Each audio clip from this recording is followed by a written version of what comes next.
இன்றைக்கி ஒரு mini vlog பார்த்துடலாமா? ஸோ நான் வந்துட்டு மதியானம் எனக்கு ரொம்ப பசிக்க ஆரம்பிச்சிருச்சு. காலிஃப்ளவர் செய்யலாம்னு சொல்லிட்டு எடுத்துட்டேன். ஸோ காலிஃப்ளவர் செய்கிறதுக்காண்டி வடச்சட்டிலாம் எடுத்துகிட்டு நம்ம சுடுதண்ணியும் காய போட்டாச்சு. நம்ம அது அந்த சாக்கில் வந்து கட் பண்ணி வச்சுக்கலாம். கட் பண்ணி வச்சுட்டு இருக்கும்போது என் ஹஸ்பண்ட் வந்து பப்பாளி கொடுத்து இந்த சாப்பிட்டு புஷ்டியாக்கு அப்படின்னு சொல்லிட்டு பப்பாளி கொடுத்தாங்க. ஸோ அதையும் சாப்பிட்டுட்டு ஹாட் வாட்டர் வச்சு நம்ம அதில் வந்துட்டு காலிஃப்ளவரை சேர்த்துட்டு மஞ்சள் தூள் போட்டுட்டு நம்ம வந்து லைட்டாக வந்து சுடுதண்ணிலேயே வச்சுருக்கலாம். ஸோ அதுக்கப்புறம் பார்த்தீங்கன்னா, நீ வந்து செய்ய வேணாம், நான் உனக்கு செஞ்சு தரேன் அப்படின்னு சொல்லிட்டு எங்கள் பாசம் மலராக எங்கள் ஹஸ்பண்ட் வந்து வந்துட்டாங்க. ஸோ வந்து அவங்க தான் செஞ்சுட்டு இருந்தாங்க. இஞ்சி பூண்டு பேஸ்ட்டு, கார்ன்ஃப்ளவர் மாவு, அரிசி மாவு, கடல மாவு சேர்த்துட்டு அதுக்கப்புறம் கொஞ்சம் மிளகாத்தூள் சேர்த்து கலந்துக்கிட்டாங்க.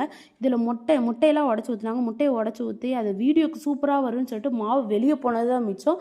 ஸோ அப்படி தான் வந்து ரொம்ப காமெடியாக வந்து நாங்கள் வந்து செஞ்சுட்டு இருந்தோம். என் ஹஸ்பண்ட் வந்து எனக்காக பாசமாக செஞ்சு கொடுத்தாங்க. ஸோ பொரியல் ஆயிடுச்சு. நான் வந்து சாப்பிட்டு பார்த்துட்டு ரொம்பவே சூப்பராக இருந்துச்சு. இந்த மாதிரி மினி விளாக்லாம் பார்க்கணும்னு நினச்சிங்கன்னா மறக்காமல் சப்ஸ்கிரைப் பண்ணிட்டு பாருங்கள்.